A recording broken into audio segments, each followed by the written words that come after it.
Lesson कर लिया था। आज मैं आपको जो चैप्टर फर्स्ट है वो आगे करवा रहा हूं, हाफ लेसन। तो अब हमारे पास आता है कि वाही does after 2 or 3 days of white washing it gives an attractive finish। क्या कहता है, जब हम व्हाइट वॉशिंग करते हैं तो उसके 2 या 3 दिन बाद क्या होता है, वो एक अट्रैक्टिव फिनिश देता है। कैसे?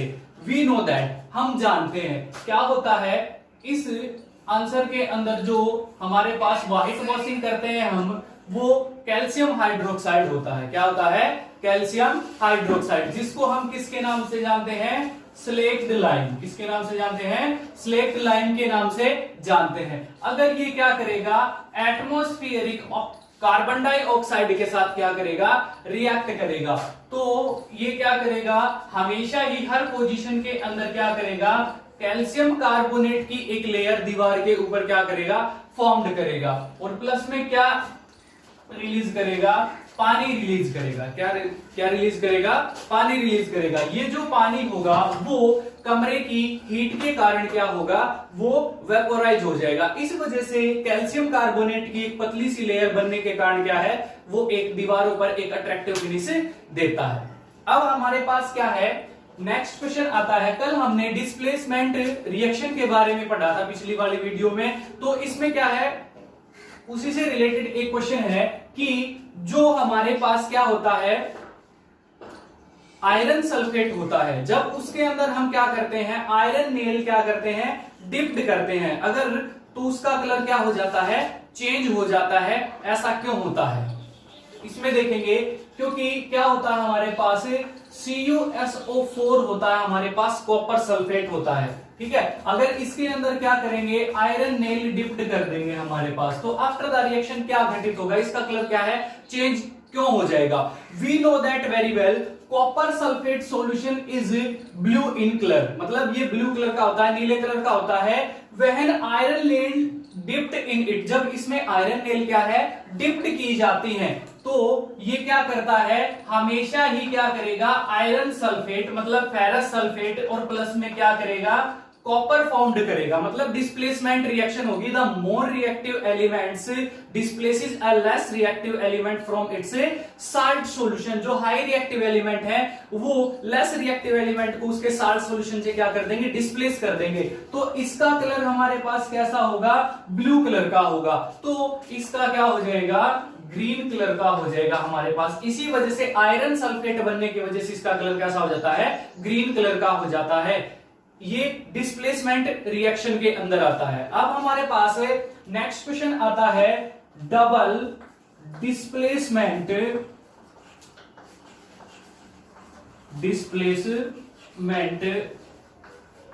रिएक्शन। इसको हम क्या, किस नाम से जानते हैं, द्विविस्थापन अभिक्रिया के नाम से जानते हैं। इसमें क्या होता है, जो रिएक्टेंट्स होते हैं उसमें एक्सचेंज ऑफ आयंस होते हैं। जैसे फॉर एग्जांपल हम देखते हैं Na2CO3 प्लस में हमारे पास आ जाता है BaCl2 आफ्टर द रिएक्शन। ये हमारे पास क्या है, रिएक्टेंट है। अगर ये रिएक्ट करेंगे तो सीधी सी बात है, ये फॉर्म्ड करेंगे NaCl प्लस में क्या करेंगे, BaSO,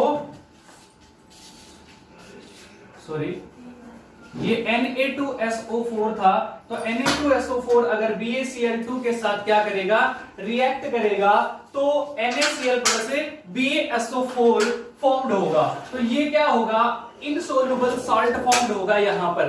तो क्या कहता है, इसके अंदर ये पॉजिटिव था, ये नेगेटिव है, ये पॉजिटिव है, ये नेगेटिव है, तो ये पॉजिटिव है, ये नेगेटिव है, ये पॉजिटिव है, ये नेगेटिव है। क्या करेगा, इसके जो कैटायंस है, पॉजिटिव चार्ज्ड आयन है, वो इसके नेगेटिव चार्ज्ड आयन के साथ रिएक्ट करेंगे, और इसके नेगेटिव चार्ज्ड आयन इसके पॉजिटिव चार्ज्ड आयन के साथ रिएक्ट करेंगे। तो ये क्या करेंगे, इनके रिएक्टेंट के बीच में एक्सचेंज ऑफ आयंस होगा, मतलब these are those reaction in which exchange of ion takes place between reactants is known as a double displacement reaction. This is the example of a displacement reaction. Another example of a displacement reaction, Al2SO4 का thrice aluminium sulphate, फिर हमारे पास आता है BaCl2, after the reaction ये बनाएगा AlCl3 plus में क्या बनाएगा BaSO4, ये भी क्या बनेगा इस कंडीशन में इनसॉल्युबल साल्ट बनेगा। इस अपरिक्रिया में भी क्या है, इसके ऊपर पॉजिटिव चार्ज है, इसके ऊपर नेगेटिव, इसके ऊपर पॉजिटिव, इसके ऊपर नेगेटिव, इसके ऊपर पॉजिटिव, इसके ऊपर नेगेटिव, इसके ऊपर पॉजिटिव और इसके ऊपर नेगेटिव। तो मतलब इसके पॉजिटिव चार्ज आयन इसके नेगेटिव चार्ज आयन के साथ, इसके नेगेटिव चार्ज आयन इसके पॉजिटिव चार्ज आयन के साथ क्या करते हैं, रिएक्ट करते हैं। तो इसमें भी एक्सचेंज ऑफ आयंस हो रहा है, इसी वजह से ये भी क्या है, डबल डिस्प्लेसमेंट रिएक्शन। अब हमारे पास सवाल आता है कि ये सिंबल जो है, हमने एक सिंबल लगा दिया BaSO4 के लास्ट में एक सिंबल लगा दिया, इसका मीन्स क्या है, ये वाला जो सिंबल है हमारे पास, इसका मीन्स है कि इस रिएक्शन में जो BaSO4 है वो इनसोल्यूबल प्रेसिपिटेट या वाहित सब्सटेंस फॉर्म हो रहा है, जो पानी के अंदर क्या होगा, इनसोल्यूबल होगा। दिस मीन्स दैट, इसमें हम लिख देंगे this means that insoluble substance or precipitate are formed in a reaction। मतलब किसी भी अभिक्रिया में क्या हो रहा है, इनसोल्यूबल सब्सटेंस या प्रेसिपिटेट क्या हो रहे हैं, फॉर्म्ड हो रहे हैं। अब हमारे पास क्या है, नेक्स्ट रिएक्शन आती है प्रेसिपिटेशन रिएक्शन। क्या आती है, प्रेसिपिटेशन रिएक्शन आती है। इसको हम अवक्षेपण अभिक्रिया के नाम से जानते हैं। तो यह एक ऐसी अभिक्रिया है जिसमें व्हाइट कलर के प्रेसिपिटेट फॉर्म्ड होते हैं। मतलब these are those reaction in which precipitates are formed is known as a precipitation reaction. जो हमने ऊपर डबल डिस्प्लेसमेंट के दोनों एग्जांपल दिए थे, उसमें क्या हो रहा है, जो BaSO4 है वो क्या है, व्हाइट कलर का प्रेसिपिटेट फॉर्म्ड हो रहा है, means this is also known as a precipitation reaction. तो जो ऊपर वाले दोनों के दोनों एग्जांपल है वो हम क्या कर सकते हैं, प्रेसिपिटेशन रिएक्शन में दे सकते हैं। कौन से वाले, Na2SO4 अगर BaCl2 के साथ रिएक्ट करेगा तो ये NaCl प्लस BaSO4 बनाएगा। अगर Al2SO4 का थ्राइस है जो हमारे पास है, वो क्या करेगा, BaCl2 के साथ रिएक्ट करेगा तो AlCl3 प्लस में क्या करेगा, BaSO4 बनाएगा। This is the another example of A precipitation reaction. अब स्टूडेंट्स हम कर रहे हैं ऑक्सीडेशन रिएक्शन। इसको हम क्या है, ऑक्सीकरण अभिक्रिया के नाम से भी जानते हैं। तो इसमें क्या होगा, इसमें होता है such a reaction in which addition of oxygen, या हम इसमें कह सकते हैं such a reaction in which addition of electronegative elements and removal of any electropositive elements. और दूसरे शब्दों में हम कह सकते हैं such a reaction in which addition of oxygen and removal of hydrogen, this is known as a oxidation reaction. जैसे हमारे पास एग्जांपल आ जाता है, Cu को हम अगर O2 के साथ रिएक्ट करवाते हैं तो हमारे पास बनेगा CuO। अगर हम क्या करते हैं, Na को अगर O2 के साथ रिएक्ट करवाते हैं तो हमारे पास क्या बनता है, Na2O बनता है हमारे पास। अगर हम क्या करेंगे, कैल्शियम को अगर O2 के साथ रिएक्ट करवाएंगे तो हमारे पास क्या बनता है, CaO बनता है। इस कंडीशन में क्या होगा, हमारे पास जो ऑक्सीजन है वो ऐड हो रही है, या इसको नाम से हम जान सकते हैं इलेक्ट्रोनेगेटिव एलिमेंट। मतलब इस रिएक्शन के अंदर इलेक्ट्रोनेगेटिव एलिमेंट तो क्या होते हैं, ऐड होते हैं, और इलेक्ट्रोपॉजिटिव जो होते हैं वो क्या होते हैं, रिमूव हो जाते हैं, जिसको क्या किस नाम से जानेंगे, ऑक्सीडेशन रिएक्शन के नाम से जानेंगे। अब हमारे पास इसी से रिलेटेड आता है ऑक्सीडाइजिंग एजेंट्स। क्या आता है, ऑक्सीडाइजिंग एजेंट्स। ये होते हैं हमारे पास, ये ऐसे सब्सटेंस होते हैं जो क्या करते हैं, ऑक्सीजन प्रोवाइड करते हैं ऑक्सीडेशन रिएक्शन के लिए। The substances that provide oxygen for oxidation reaction, या इसमें कह सकते हैं the substances that provide electronegative element for oxidation reaction. इस सब्सटेंस में क्या है, जो ऑक्सीजन है वो क्या है, इलेक्ट्रोनेगेटिव एलिमेंट है या ऑक्सीजन है हमारे पास, जो क्या कर रही है, ऑक्सीजन प्रोवाइड कर रही है Cu को, Na को और कैल्शियम को ऑक्सीडेशन रिएक्शन के लिए। अब हमारे पास नेक्स्ट आती है, इसको नाम से जानते हैं हम रिडक्शन रिएक्शन। किसके नाम से जानते हैं, रिडक्शन रिएक्शन। इसको अपचयन अभिक्रिया के नाम से भी हम जानते हैं। तो इसमें क्या होगा, इसमें बिल्कुल इसका अपोजिट हो जाएगा। इसमें क्या था, एडिशन ऑफ ऑक्सीजन था, इसमें हो जाएगा the such a reaction in which addition of hydrogen and removal of oxygen, या दूसरे शब्दों में हम कह सकते हैं the reaction in which addition of electropositive element and removal of electronegative element. जैसे हमारे पास क्या है, फॉर एग्जांपल अगर हमारे पास Cu है, CuO है, अगर इसकी रिएक्शन हम H2 के साथ करवाते हैं तो हमारे पास क्या बनेगा, Cu प्लस H2O बन जाएगा हमारे पास। तो इस केस में क्या होगा, ये वाला जो है CuO है, इसके पास से ऑक्सीजन रिमूव हो रही है, तो इसी वजह से ये क्या हो जाएगी, रिडक्शन रिएक्शन हो जाएगी। और हमारे पास H2 के पास से क्या हो रही है, ऑक्सीजन ऐड हो रही है, इसी वजह से यह क्या हो जाएगी, ऑक्सीडेशन रिएक्शन हो जाएगी। तो हमारे पास इसमें ऑक्सीजन ऐड हो रही है, ऊपर वाले में ऑक्सीजन क्या हो रही है, रिड्यूस हो रही है। So we can say that it is a reduction reaction, it is a oxidation reaction. अब हमारे पास आता है next reducing agents. Reducing agents क्या होते हैं, ये ऐसे सब्सटेंसेस होते हैं जो क्या करते हैं, रिडक्शन रिएक्शन के लिए हाइड्रोजन प्रोवाइड करते हैं। The substances that provide hydrogen for reduction reaction, या दूसरे शब्दों में हम कह सकते हैं the substances that provide electropositive element for reduction reaction. अब हम स्टार्ट कर रहे हैं रिडॉक्स रिएक्शन। इसको हम उपोपचयी अभिक्रिया के नाम से भी जानते हैं या उपचयन अपचयन अभिक्रिया के नाम से भी जानते हैं। तो यह एक रिएक्शन है जिसके अंदर क्या है, ऑक्सीडेशन भी होगी उसी टाइम और उसी टाइम क्या होगी, रिडक्शन भी होगी। तो उनको जब दोनों एक साथ होते हैं तो रिडॉक्स रिएक्शन के नाम से जानते हैं। मतलब रिडक्शन प्लस ऑक्सीडेशन, इससे तो मिलता है रेड और इससे मिलता है ऑक्स, तभी मिलके हमारे पास क्या बनता है, रिडॉक्स। क्या बनता है, रिडॉक्स। मतलब ये दोनों की दोनों रिएक्शन क्या होंगी, इसी के अंदर फॉर्म्ड होंगी। तो इसकी डेफिनेशन हम दे सकते हैं, such a reaction in which both reduction and oxidation takes place is known as a redox reaction. For example हमारे पास आता है CuO है हमारे पास, अगर H2 के साथ इसकी हाइड्रोजन के साथ कॉम्बिनेशन करवाई जाती है तो ये क्या बनाता है, Cu प्लस क्या कर देता है, H2 बनाता है। अब हमारे पास जो H2 है उसमें ऑक्सीजन ऐड हो रही है, तो ये क्या बना रहा है, ऑक्सीडेशन रिएक्शन होगी। अगर इसमें से क्या हो रही है, ऑक्सीजन रिमूव हो रही है, तो यहां पर कौन सी रिएक्शन हो रही है, रिडक्शन रिएक्शन हो रही है हमारे पास। तो यहां पर क्या है, इसमें कई बार आते हैं कि भी रिड्यूसिंग सब्सटेंसेस कलेक्ट करने और ऑक्सीडेशन सब्सटेंसेस बताने। तो क्या होता है, हमारे पास लिख देंगे, इसमें अगर पूछ ले रिएक्शन में कि कौन से ऑक्सीडाइजिंग सब्सटेंसेस हैं और कौन से रिड्यूस सब्सटेंसेस हैं, तो हमारे पास हम लिख देंगे, यहां पर ऊपर वाली में लिखेंगे H2 gets oxidized to H2O, और यहां पे क्या कर देंगे, CuO gets reduced to Cu।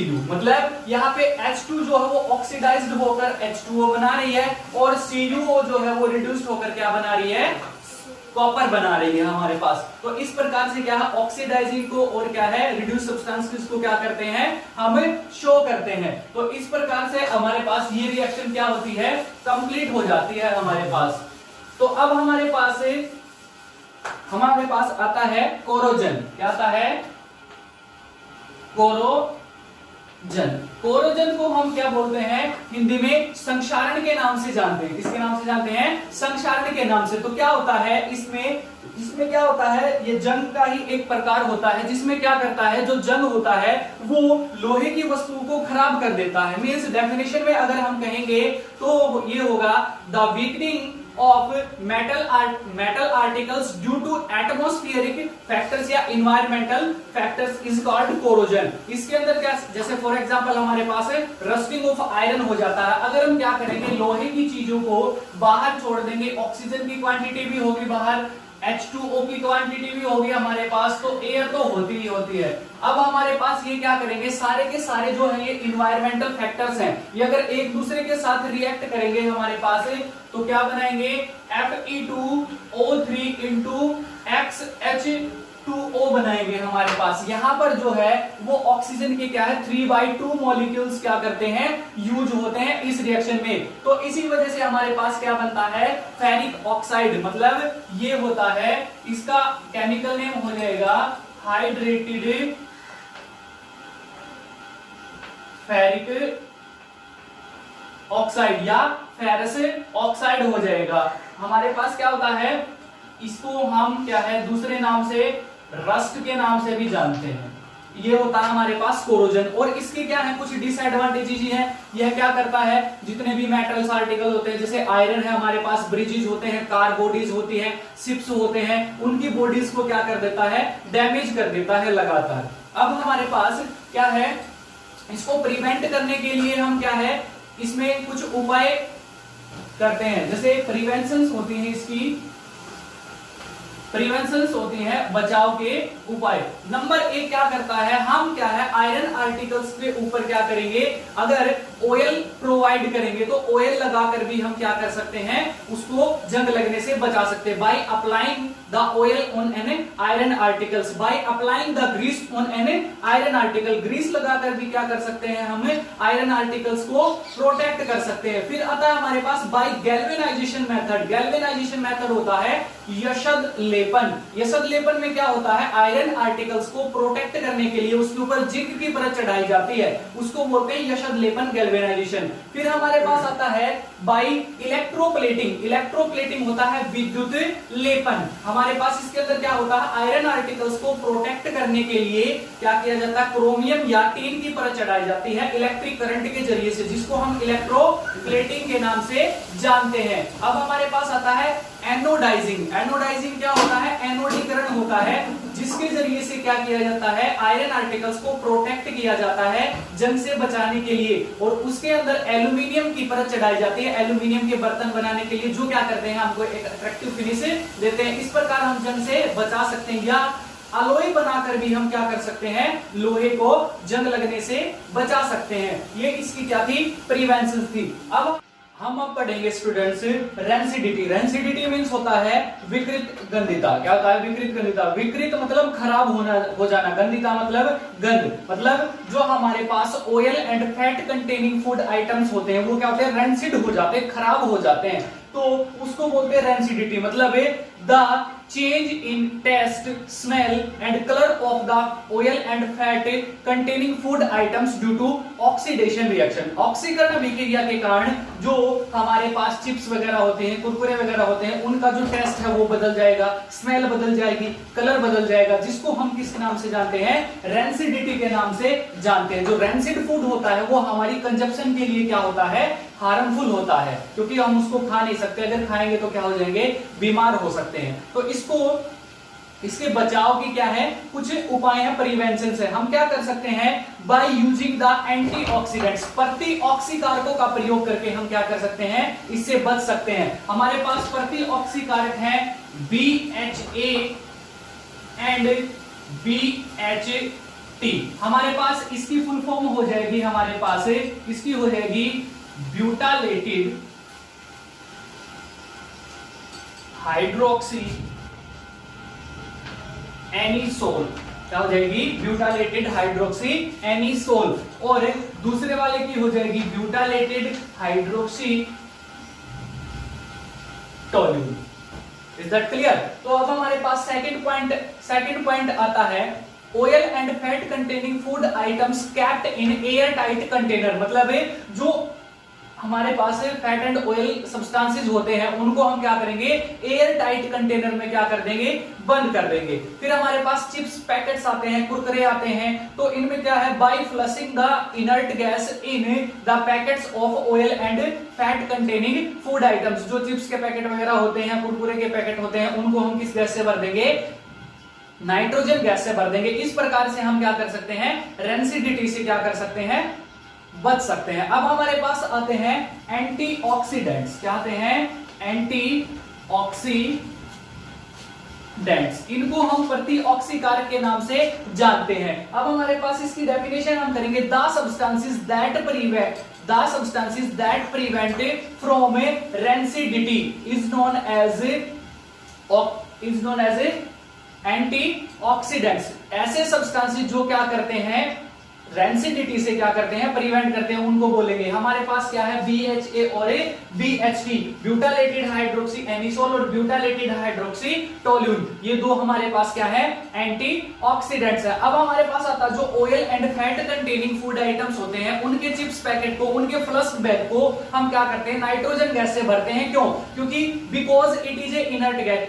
Inert gas मतलब रिएक्टलेस गैस होती है, जो मतलब ऑक्सीडेशन नहीं होने देती, ऑक्सीकरण अभिक्रिया नहीं होने देती, और ये क्या करती है, ऑक्सीडेशन से इंप्रूव करेगी, प्रिवेंट करेगी, और क्या करेगी, हमारा जो भोजन है उसकी स्पॉइलेज से बचाती है। इसी वजह से हम क्या करते हैं, उसको नाइट्रोजन गैस से भरते हैं। अब हमारे पास बीच में एक टॉपिक रह गया था, what do you mean by rusting of iron, या why do we apply paint on any iron articles. हम क्या करते हैं, आयरन आर्टिकल्स के ऊपर क्या करते हैं, पेंट लगाते हैं। तो वो क्यों लगाते हैं? अब हमारे पास आता है कि आयरन आर्टिकल्स होते हैं हमारे पास, ठीक है, वो क्या कर देते हैं, अगर हम उसको एटमॉस्फेयर में क्या करेंगे, खुला छोड़ देंगे, तो हमारे पास वो इन्वायरमेंटल फैक्टर्स के कारण रिएक्ट करके क्या करेगा, Fe2O3 into XH2O बनाएगा। तो इस आंसर को explain, we know that iron is a reactive metal, it react with environmental factors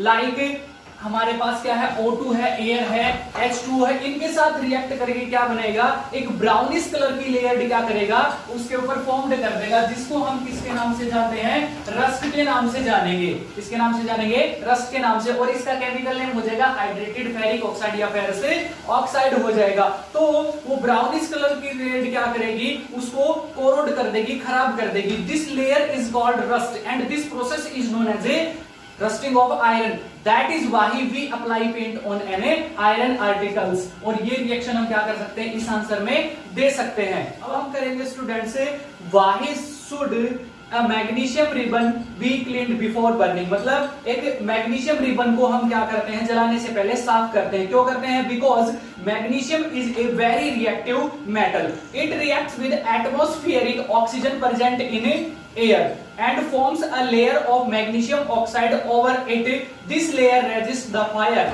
Therefore magnesium ribbon be cleaned before burning. क्या होता है, ये मैग्नीशियम जो होती है बहुत रिएक्टिव मेटल होती है, जो एटमॉस्फेरिक ऑक्सीजन के साथ रिएक्ट करके मैग्नीशियम ऑक्साइड की एक लेयर फॉर्म कर देती है उसके ऊपर। यह जो मैग्नीशियम ऑक्साइड की लेयर होगी वो फायर को रेजिस्ट करेगी, उस पर रोक लगाएगी। तो इसी वजह से हम क्या करते हैं, मैग्नीशियम रिबन को क्या करते हैं, जलाने से पहले साफ करते हैं। स्टूडेंट्स, अब हमारे पास रह जाती है ओनली चैप्टर नंबर 1 की एक्सरसाइज, वो आप खुद करेंगे। अगर कोई आपको प्रॉब्लम हो तो आप कमेंट बॉक्स में कमेंट करके मेरे को बता सकते हैं कि सर हमको इस क्वेश्चन में प्रॉब्लम है। Thank you.